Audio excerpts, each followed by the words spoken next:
just want to thank everyone for coming. This is by far our largest crowd. Patrick and I went back and forth over whether we needed the third room, and I was like, oh, there's no way that many people are going to show up, and you proved me wrong tonight. So I'm Maggie Pallone. I'm with Public Sector Consultants. We will be facilitating and moderating this conversation tonight, but let me hand it over to Patrick before we get started to walk us through a safety tailboard.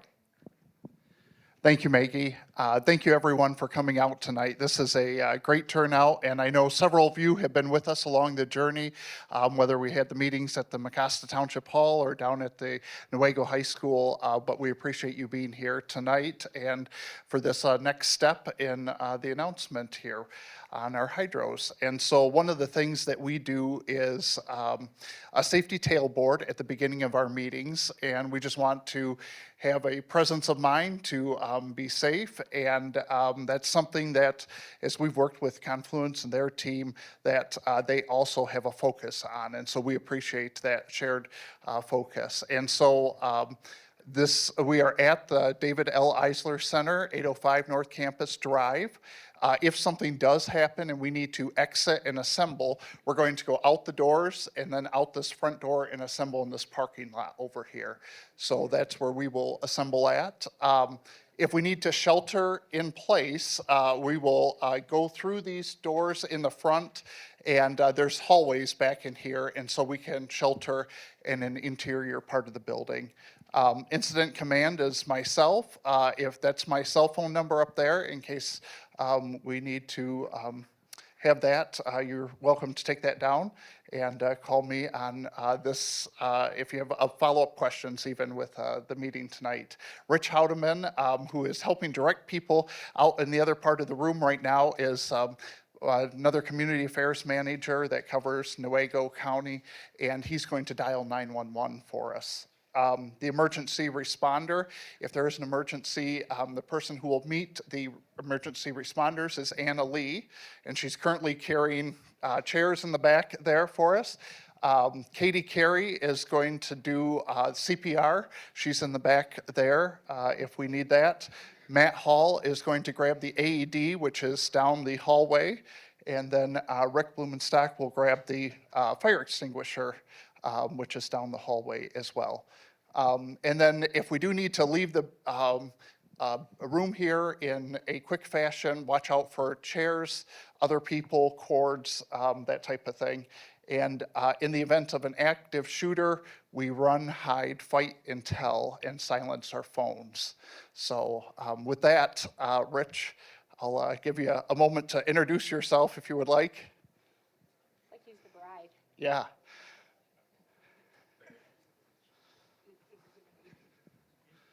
Hi, everyone. You recognize me trying to send you over this way from the other lot. It's a lot of turnout. Rich Houdeman, a community affairs manager. I have the Newaygo area and some other spots, but just thanks for coming out, and we really appreciate all the team. It's been a long journey, and you've been taking it with us, so thanks for being here tonight. And I'll pass it over to Maggie from PSC. Thanks. And there is, oh, nope, the seats got taken. I was going to say it's like church. There's still seats up in the front. Again, thank you for being here tonight. This has been a journey since 2022, so the last 3 years. I think this is our 76th community meeting that we've had to talk about what consumers' energy should do with these dams. This is our 12th meeting this year. You're our final community meeting, so hopefully we're like running smooth as butter here now up here tonight to give you the information you need. But really do appreciate the time and the effort. I know that you have a lot of different competing priorities tonight, and so appreciate you being here to learn a little bit more about the sale of these dams. So we have a couple purposes tonight. One, we just want to update you. Consumers Energy announced in October the sale of these dams. Part of our commitment to the community was when a decision was made, we'd come back and have a conversation with you about the decision. So this is that meeting tonight. We will talk about it. We'll introduce the new owners, Confluence. We're really excited to have them here. When we first started scheduling these meetings, we said, you know, we're going to do these meetings in October, November, and December, and we're going to have a meeting the week before Christmas. And they're like, great, we'll be there. So just really appreciate that they're here as our guests today to meet their new neighbors, meet their new tenants, and have a conversation with you all about the future hopes and dreams you have for your community. and how they can best be a partner to you in that. A couple of rules for engagement. We have a lot of folks here in the room tonight, so I'm just going to go over a couple ground rules. First and foremost, if you got one of these question cards and you think of a question and you haven't submitted it yet, that's fine. My team member, they're in the PSC shirts, will grab those comment cards for you in about like 15 minutes, 20 minutes. They'll come around one more time to grab those.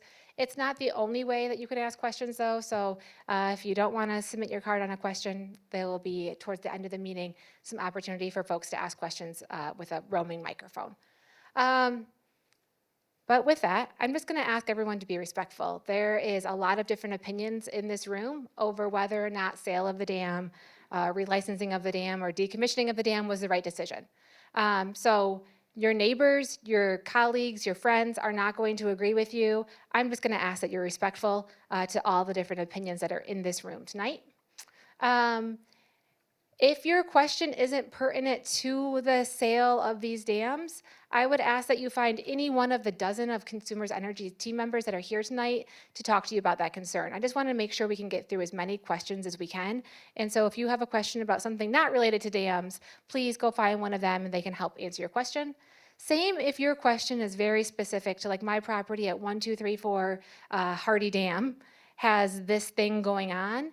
Again, there's people from real estate here tonight. There's folks from the generation side. They can answer those questions for you, but let's not waste time in this meeting, the limited time we have to ask specific questions about your property.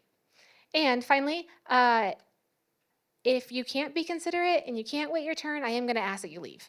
It's just we have a lot of people here that want to ask questions, and I just won't tolerate people being rude. So as long as we can agree to that, we're going to have a really great meeting. You're going to learn a lot. You're going to get to meet the new owners of these, and we will get in and out of here at 7:30. If we don't get to your question by the time 7:30 rolls around, I will end the meeting, but folks will stay here and answer questions for as long as we need to make sure everyone's questions is answered. Okay, I think that got me through all my ground rules. Oh, finally, this meeting is being recorded. There's big signs out, so hopefully you see that. We are posting the presentation to the website after the meeting, consumersenergy.com/hydrofuture. So if your neighbors couldn't be here tonight and they want to know what was said or what we talked about accompanying the slides, all of that will be posted on the website by the end of the week. You can see all the other presentations up there already. Okay. So let me just start with a little bit of background information. If this is your first time coming to these meetings or you just heard the dam in my neighborhood is being sold, what the heck? Let me just try to get you up to speed about what we've talked about at the other 75 meetings we've had so far. So we're here to talk about the dams on the Muskegon River today, but they actually own 13 dams across the state. So they have 6 on the Asable, 1 on the Grand, 1 on the Allegan, and 2 on the Manistee. We were talking about those last night up at Crystal Mountain. So why are we even having these conversations? Rick will talk a lot more about how they got to the decision to start talking about what to happen with these dams. But in 2022, we started coming out to the community, and actually Newaygo was the very first meeting we had. And I'll never forget it because I walked into a room of like 150 people, and without having a lot of wherewithal yet, I was like, hey, your dam's probably gonna come out. Did not go well. My message has become a lot less severe since then. I learned my lesson the hard way with a community that I think scared half to death. But it really was a wake-up call for a lot of these community members who, for 100 years, have had this asset in their community and never had thought that this was a resource that might not forever be owned by consumers and continue to be operating. And so we started having these conversations, like I said, in 2022, really because while it seems like a long ways away, 2034 is when the operating license for 11 of the 13 dams were set to expire.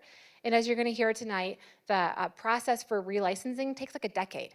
And so consumers was getting out in front of that process with the meetings that we started having in 2022. So when we think about these dams, especially the dams in the Muskegon, these are big, big pieces of infrastructure. But really, as we think about how much energy they produce, they're quite a small piece of the portfolio of consumers' energy makeup. They sit down there in that 30% of renewable energy, but they just make up less than 1% of the overall power generation in consumers' energy's fleet of power. So big, big, big assets in the community, but really quite a small piece of the overall energy infrastructure. So I said we had 75 meetings. Let me just talk to you just for a moment about what we talked about in those meetings. Like I said, we showed up in 2022 and scared the bejesus out of dozens, hundreds, thousands of community members. But what we heard in those community meetings and why people were so scared is because these are the backbone of the economy in these communities. And folks came up to us over and over again and said, our tax bases, our way of life, the way we recreate, my small business, all dependent on these backwaters and having a safe, responsible dam owner. And so we said, okay, how can we help you quantify that? And so in 2023, we did a couple different studies. We did studies to understand the economic contribution each of the dams make in the communities. And all of those studies are on the website. If you came to the meetings in 2023, we talked about those studies. And then on the flip side, we did more studies that talked about what would happen if the dams were to be removed. So what would be the impact if the dams were taken out to the local economy? And again, all of those studies are on the website, but it proved what we had been talking about, what you all told us, that these dams, these impoundments, these lakes are huge economic benefit to the communities that they're in. In 2023, we also said, hey, I think we're going to have a decision pretty soon. And then by the end of the year, consumers, as Rick is going to talk about, had a kind of an additional wrench thrown into the equation around just decommissioning or relicensing. And so we said, I don't know that it makes a lot of sense to come back and talk to the community until we have a decision, but it would be really helpful to pull together smaller groups to have conversations around community prosperity. And so that's what we did. We asked a small group of stakeholders that represented a wide variety of different interests to help us define for them, what does prosperity mean for your river system, for your community, if the dam was to be relicensed? What do you want consumers, how do you want them to show up and be a partner for the next 40 years? If they decide to decommission, what does your community want? What holes do they need to fill, quite literally and figuratively, in your community if they decide to decommission to make you feel like you can still have a prosperous future without these dams?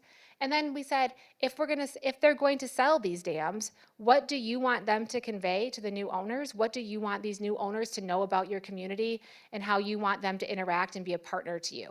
And so all of that work happened in 2024. All of those reports are on the website. You can see them. They're like 80 pages each, talking about what prosperity meant for each of the different river systems. But specific to this river system, here's what we heard. First, we heard that maintaining and expanding outdoor recreation was incredibly important. Regardless of who owned it, you all wanted to make sure those opportunities existed and were improved upon. Next, we heard a lot about the Dragon Trail, and when we wrapped up the work in 2024, it wasn't complete. It is now complete. It's an amazing asset in the community, and we've heard over and over again how important it was that regardless of who owns it, that they allow and continue to maintain that really great asset now in the community. Folks talked about wildlife habitat. We also heard there's a lot of property owners on the backwaters of some of these dams, and folks are worried about being able to still have the same kind of communication and access with property with the owner. And so that was incredibly important. They want to know that they can go talk to the person about their lease, about their dock, about anything that they need to know. And then finally, right here in this community, we know that there's some pretty significant investments that need to happen in some of these dams. And so ensuring that whoever was the owner had the financial wherewithal and capacity to make those investments and that they could continue to operate the dams in a safe manner. Seems pretty reasonable, right? So that's what we heard, and that's what we told consumers in Confluence as we went into 2025. So here we are though today, and I'm going to ask Rick to talk about ultimately what became the decision, which was the decision to sell these dams and how they got to that decision.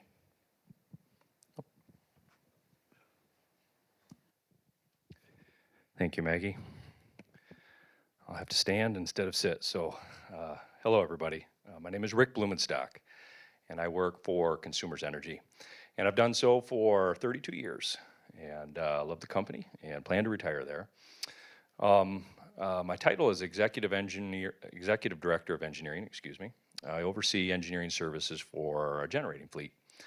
The reason I'm talking to you this evening is because I was one of the principal negotiators of this sale. So I have the background to answer all your questions and share some insights about the sale. So that's what I plan to do. I want to take you back a few years and take you on the journey with us on how we arrived at sale and accomplished a sale and what a sale looks like. This is not our first community meeting, so I'm anticipating some questions around safety and property and rate impact. So I have 3 slides prepared for those. So let's get started on the journey. We started about 3.5 years ago in 2022 as part of a regulatory proceeding with our Michigan Public Service Commission. And so every 5 years, each utility in Michigan is required to share their plan for serving customers for the next 20 years. The Public Service Commission has approval of that plan, and so it's a pretty important filing. What we typically do in those filings is we look at our entire fleet of generating assets just to make sure that we want to have those going forward for the next 20 years. We agreed with our Public Service Commission that we would hire an independent consultant to come in and look at our river hydro fleet and develop what's called a strategic roadmap. What are the options that we have for the future? And what are the impacts of those options? And some of those impacts that were studied are the bubbles that you're seeing on the slide right now, like recreation on the far your right. So we hired that independent consultant, and they did their work, and it took about a year. During that time, we came out and we met with probably all of you on community meetings, prosperity group meetings, and at that time, we really had 2 options in front of us, and we were thinking either decommission or continue to operate the assets. Those were really the 2 options we had, or were thinking about at the time. The consultant came back with a report and opened our eyes to a 3rd option, which was selling the dams. And their recommendation was that if you can sell the dams at an effective cost lower than what it would take to either decommission or continue to operate, it makes sense from a financial perspective for your customers to sell the dams and meet everything you see in those bubbles there. So we hadn't done any sort of solicitation or hadn't received bids, so that's what we did in 2024. So in February of 2024, we conducted or started what is called a request for proposal, where we asked counterparties to give us bids on purchasing our river hydro assets. I'll talk a little bit about the transaction structure in a slide, a couple slides down, but we did have more than 40 organizations that were interested in purchasing the facilities. More than 40, so that was surprising. I didn't expect that much. We put those 40, well, excuse me, let me back up. We received 15 bids from those 41 entities, so 25 elected not to bid. And for those 15 bids that we did receive, we vetted them very thoroughly, and we ended up rejecting 8 of those bids, and that left us with 7 bids. And we spent 6 months in the spring and summer of 2024 doing what's called due diligence, where we made all 13 facilities available to all 7 bidders. And they came in, they looked at the facilities, they bought their engineering experts, they bought their insurance adjusters. I like to say they came and they kicked the tires on the assets and really did a good job looking at them and understanding what they were getting into. We also provided thousands of documents. As a public utility, nothing we have is hidden. So our costs are approved by the Public Service Commission, and we routinely provide every ounce of information we can to prove that our costs are reasonable and prudent. So we provided thousands of documents that gave the bidders an indication of where we've been for, on average, the last 108 years, and that's how old our dams are on average, where we're at today, and where we're planning to take the assets in the future. And that was a big part of our capital investment plan as well as our operation and maintenance plan. In September of 2024, we started negotiations, and it took us 12 months to complete them. So that was part of Maggie's comment where we thought we'd be here in 23 or be here in 24 or be here in early 25. It took us time to negotiate this deal. Very complex, involving 13 different river hydros, 32,000 acres of property. It had employee implications. We had to get it right for all of you. And for all of our coworkers and all the communities and everybody involved. So we took the time to do it right. A few comments about how we vetted the buyers. So of those 15 bids we received, I had mentioned that we rejected 8 of them. I'm showing you 5 aspects that we looked at the bidders very closely. And the first 2 are critical. We would not sell the dams to any entity that wasn't safe or didn't have the financial wherewithal to operate a dam. Might have been people that were aspirational, wanted to own and operate the dams, but they didn't have the financial backing to do it. Or perhaps they didn't have a track record of being safe. So those were really two gating items. And if they weren't safe, they didn't have the financial wherewithal, we rejected them. We also asked about their organizational experience. And so I'm going to start singing the praises of Confluence Hydro, who you meet in a moment. But they do have a long history or experience in operating river hydro assets. A lot of their management and their engineers have worked at other companies overseeing river hydro assets. So at least for Confluence, they checked that box there.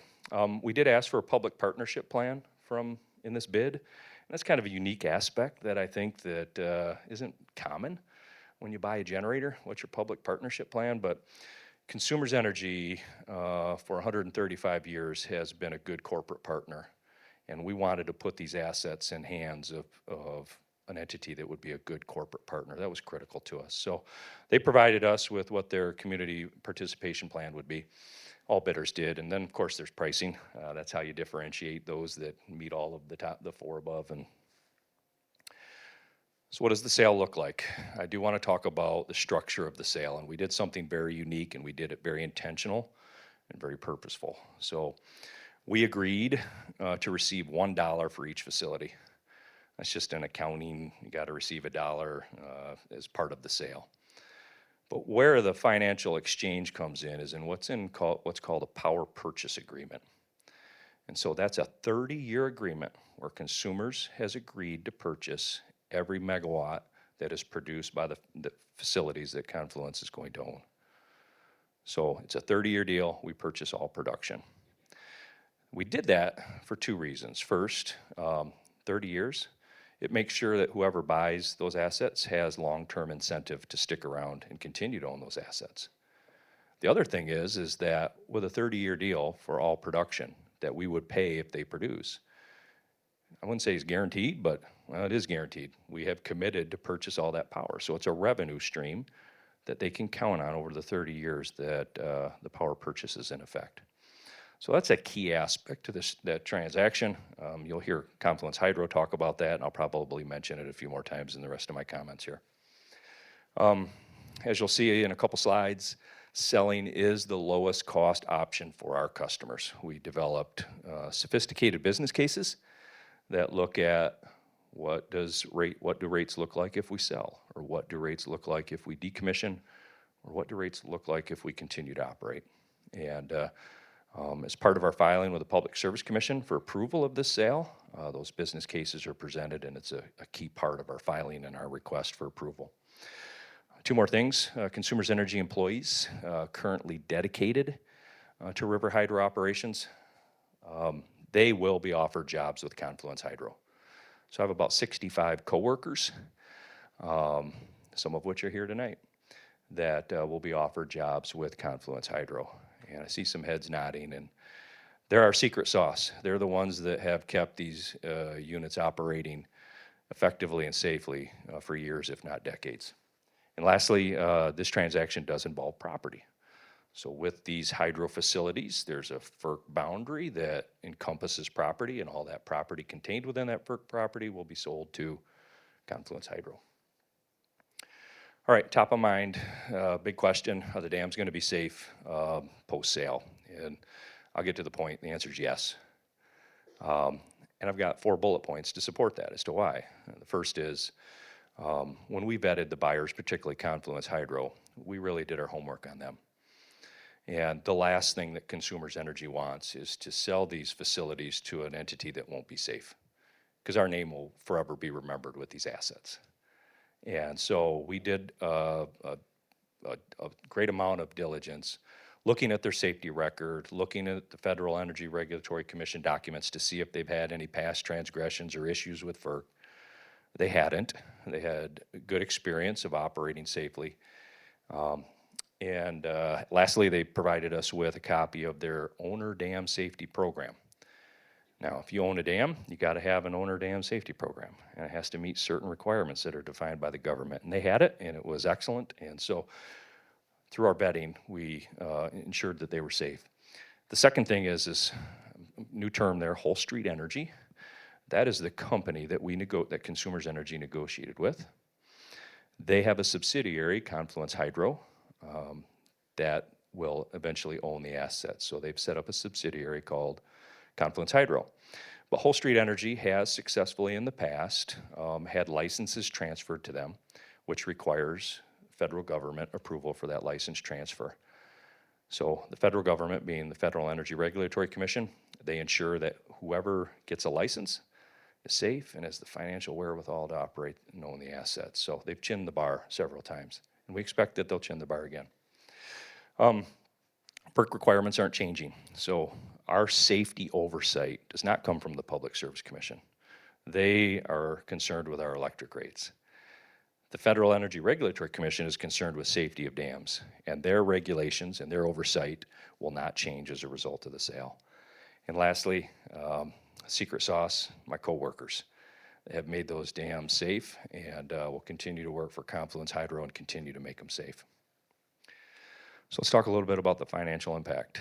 So what I'm showing you here, there's 3 lines on this chart. And what we did is we took our business cases and we looked at the incremental rate impact for each of the business cases going forward. When I say business cases, our options going forward. So selling, decommissioning. It says relicensing. It could also say continued operation. It's one and the same. So on the y-axis here is the incremental rate impact. So all of you today probably pay somewhere around 16 cents a kilowatt hour for your electric bill.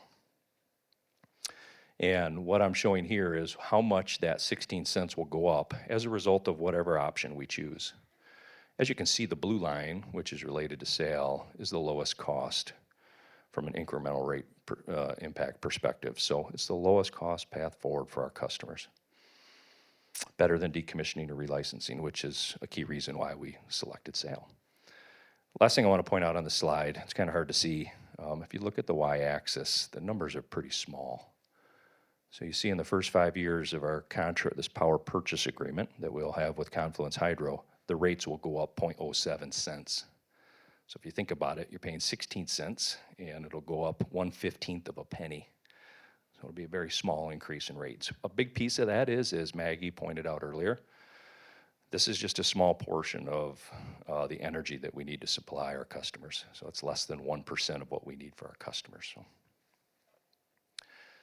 Sale process, right around Halloween this year, Consumers Energy and Confluence Hydro made filings with the Public Service Commission and the Federal Energy Regulatory Commission for approval of this sale. So with the Public Service Commission, we asked them to approve the sale and the power purchase agreement that comes along with it, and we asked the Federal Energy Regulatory Commission to transfer the license from Consumers Energy to Confluence Hydro. Those filings, we're estimating, are going to take 12 to 18 months to work through that process before we hear back a yay or a nay. So it's going to take a while. Property rights, the last thing I think that might be top of mind for many people. So I think we have around 7,100 acres of property in and around the impoundments here on the Muskegon River, 7,100. And we have, I think, 82 agreements, property agreements, perhaps with some of you, certainly with others in the community here. So for those 82 agreements, there's 4 of them that are leases, and we, Consumers Energy, will assign those leases to Confluence Hydro. No change, we're just assigning to another counterparty. For the 78 licenses, we are legally not able to assign a license, so I can't assign you my driver's license, and you can't assign me yours either. So licenses are legally not able to be assigned. So we have been working with and will work with Confluence Hydro on replacement agreements. So for all 78 licenses, we will work with them to put replacement agreements in place. My last slide. Leave you with this, what's not changing. Consumers Energy is going to continue to be a good corporate partner. You're going to see our trucks in your neighborhoods, and perhaps you may live by some of our coworkers and employees. And we're going to be a good corporate partner. Recreation is not going to change. As I talked about with the leases and licenses, they'll either be assigned or replacements put in place. And lastly, what's not going to change, the dams are going to continue to be safe for all the reasons that I discussed a few slides ago and mentioned throughout all my comments. So with that, I thank you for all your attention, and I'm going to hand it over to Natalie at Confluence. My colleagues are going to come around right now to grab any last cards that are out there. If you don't have one, that's fine. We'll still have questions the last 25 or so minutes. But I'm going to turn it over to Natalie to introduce the Confluence team and talk a little bit about their plan. Wonderful, thank you. I think the mic is working. You all can hear me okay? First of all, thank you so much. This is a phenomenal turnout. We are absolutely thrilled at the interest the community has in meeting us and sharing feedback with us. My name is Natalie Joubert. I am the Vice President. I lead External Affairs and Policy for Confluence Hydro. I'm going to quickly introduce my team. We're all wearing these gray quarter zips so you can easily identify us after the meeting if you have questions. Jillian Lawrence, she leads our assets and operations and dam safety for Confluence Hydro. Randy Osteen here in the front row is our general counsel. Tara Dedrickson is leading the transition for us. And then over in the corner here, we have Patrick Sullivan and Dana White. They're with a Michigan-based communications firm, Byron Fisk, and they have been helping us as we've been introducing ourselves to the communities here. So who is Confluence Hydro? So we are a company that is exclusively dedicated to upgrading and maintaining hydroelectric dams. We passionately believe that legacy resources like these can and should continue to provide clean, safe, reliable power for decades to come. Rick mentioned our parent company, Whole Street Energy. We are a US-owned, US-based investment firm. We're headquartered just outside of Washington, D.C. in the Maryland suburbs, and we specialize in the North American power sector with a very deep and growing expertise in hydroelectric power and specifically. We were absolutely thrilled at the opportunity to invest in these dams, invest in Michigan, upgrade all 13 of these dams, ensure that they could be relicensed to continue to provide for your communities for many, many years to come. Jillian's going to explore kind of a little bit of that vision later on in our program, but first, based on a lot of feedback that I've heard from the communities over the course of, this is our 12th of 12th meeting, I want to assure you that we do have the capabilities to be successful here in Michigan, and there's really 3 key points here. First, it's about the existing workforce. Rick mentioned a few times that is a key part of this sale is the existing Consumers Energy Hydro team has been offered equivalent positions with Confluence Hydro to continue safe operations. We've been in so many communities thus far, and I've been really impressed with the compliments that we've heard about the existing team, how responsive they've been, how safe they've been, what good neighbors they've been. So we're really thrilled at the opportunity to welcome them at Confluence Hydro. In addition, we'll talk a little bit about it, but we've spent well over a year evaluating thousands and thousands of pages of documents that Consumers Energy provided to us on the dams, on the workforce, and it really was the quality and the professionalism of the workforce that stood out to us. Second core capability is around our finances, and there's really 2 key things underpinning our financial capabilities here. First, it's that 30-year power purchase agreement that Rick outlined. That is absolutely fundamental to the sale here. That is going to provide us at Confluence Hydro the long-term, safe, reliable revenues to ensure that we can make the improvements necessary in these facilities, get them relicensed, and have them operating for years and years to come. And additionally, that ties us here to Michigan for many years. I know that was really important to the communities, it was important to consumers, and they were smart in thinking about how to structure this sale in that way. Second aspect of that financial capability, we understand there are several larger capital projects, capital improvement projects that are going to need to take place in the nearer term, well before we're entering the second and third decade of that power purchase agreement. To support that, Whole Street Energy, our parent company, has made a significant capital commitment. Third key capability is our experience. So the leadership team, we've owned, operated, upgraded dozens of power facilities, dozens of hydroelectric plants across North America. Many of us, myself included, have worked at large power companies, large utilities like Consumers, large hydro operators, and have not only a lot of expertise and experience, but a really, really deep passion. We love this industry, and we love to see a strong future for it going forward. Second key thing I want to make sure that you all understand is just how committed we are to the safety and prosperity of your communities. Safety is absolutely foundational to everything we do. I know Rick talked about the diligence, the deep research that they did into our safety record, safety of our employees, our colleagues, our friends who are working at these facilities day in, day out, absolutely critical. Safety of the local communities in which those colleagues live and work, safety of the local environment. We have a long, safe track record. It's something that we're proud of, but we understand that reputation is earned, and we need to earn that every day by being a safe operator. One of the cooler aspects in my mind of being a hydro owner and operator is the responsibility and the opportunities that come with ensuring things like recreational access and other things that are so fundamental to the prosperity and the economic well-being and the cultural attributes of a lot of communities. I think one of the things we've heard a lot in the communities is recreational access. This is absolutely, critical to our economies, our way of life. We are so proud to be able to continue that tradition. And I'll say up front here, nothing will change in terms of recreational access. We've been so overjoyed to hear from communities across the state about how wonderful, access has been. Providing opportunities for their families, providing opportunities for local businesses, and we're committed to keeping that access.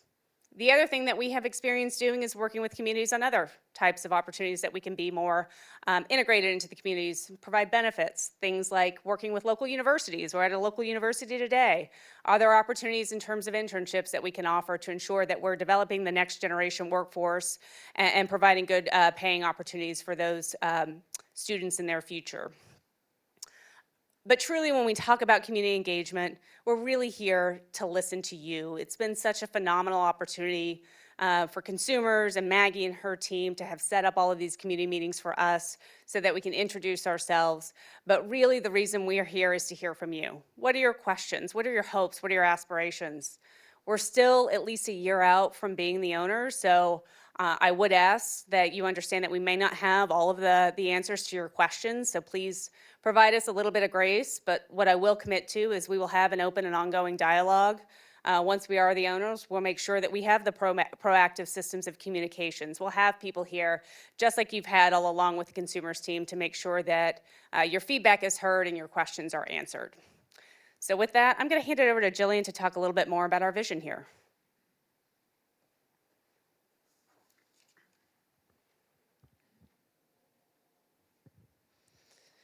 Thanks, Natalie. Hi, everyone.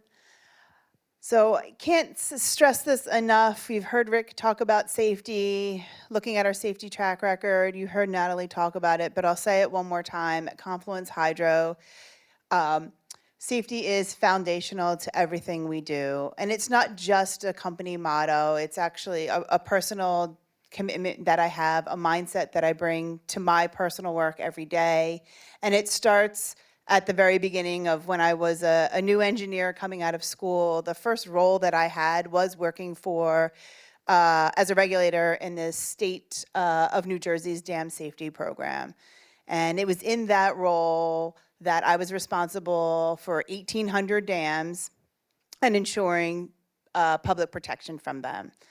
The way we did that was to take dams that weren't meeting our current criteria and working with the owners and their engineers to make those necessary improvements. What that looked like is increasing spillway capacity, looking at several different ways of doing that, and making necessary stability improvements. And these are owners and operators from very differing economics and backgrounds. Some of them were very large drinking water utilities that had very deep pockets. Some of them were small agricultural farm impoundments. So what we did is help the owner come to make these decisions that was the right fit for their project, but also so that they completed those necessary investments to upgrade those facilities. In addition to facilities that weren't meeting our guidelines, we also had facilities where the condition was either poor or unfavorable due to either degradation of materials, due to climate, due to just the age of the structure, lack of reinvestment. And again, we worked with these owners and their engineers to make recommendations to make those necessary improvements so that the dams could continue to operate in a safe manner for the long term. And for the facilities that were already meeting our criteria and were in good condition, we wanted to keep them in good condition. The other way that we were providing public safety was ensuring that we had appropriate emergency actions and that the owners of these facilities knew what their responsibility was with respect to emergency actions. So we held trainings on emergency action planning, not only the creation of the document, but how to run these exercises, running the safety seminars, the drills, the functional exercises, so that people got their feet wet during these hypothetical scenarios, so that if and when these unfortunate events occur, they had kind of that muscle reflex to make the necessary calls and put out those necessary actions to get the people, the public out of harm's way. I spent 15 years in that role working with the public and the owners, and I bring all of that kind of knowledge and experience with me to Confluence Hydro. In addition to myself, but the rest of the leadership team, we have decades of experience not only owning and operating hydropower facilities, but other generating facilities. In addition to that, we have a demonstrated track record. It's those 47 hydros that me and the team owned and operated. And it was in those, or with those 47 facilities where we made improvements to over 24 hydropower units, making necessary electrical and mechanical upgrades. In addition to that, we invested multiple millions of dollars, bringing some facilities up into compliance that had fallen out of compliance from previous owners. It was also some facilities that had material condition degradation where they lacked continual reinvestment. So what we did was invest in those facilities.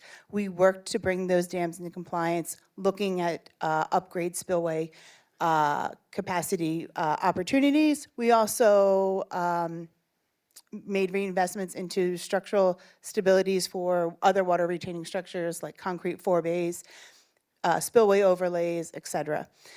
Also during that ownership, one of the other key skills that we have is relicensing. We ended up securing 4 new licenses and started the process for 7 others. For those of you that don't know what the relicensing process looks like, it's a regulatory requirement. Once you're licensed, you're from the Federal Energy Regulatory Commission, has a term limit. When that term comes near, you have to either put in a notice of intent to relicense the project for a new license, or you have to surrender, put in a license surrender and decommission the facility. Those are your only 2 options. We made the investments into these facilities. We started the process for 7 of them. We obtained the license for 4. What that looks like is, in this regulatory process, is after you put your notice of intent to start the process, you work in a collaborative environment with other key stakeholders in the community, because the FERC operating license considers things not only hydropower operation, but also community benefits and environmental benefits, understanding that it's a system approach rather than just the hydropower facilities itself. And it looks at some of the key factors in this, in the license, such as fish passage, recreation, water quality, community benefits, tribal issues, things like that. Moving on, our mission is to invest in these hydropower facilities and modernize the North American fleet. So why do we value hydropower? We value it because it is a foundational resource. It was the first energy resource to put electrons on the grid. It's the first resource that brought electricity into residential homes. There's some controversy of where that happened.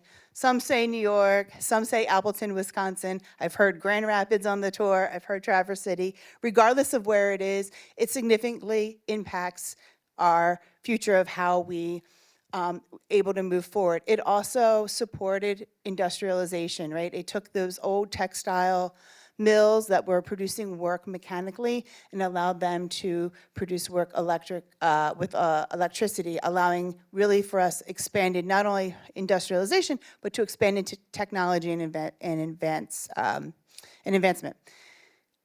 That was yesterday. Today, there's still an incredible resource. We use these as a foundational baseload resource assets that run 24/7.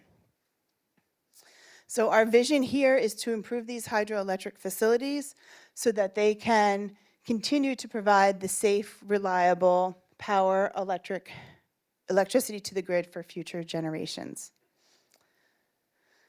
And lastly, what is our vision for these hydropowers? Well, it's predicated on three things: safe, clean, reliable operations so that it's sustainable for our future.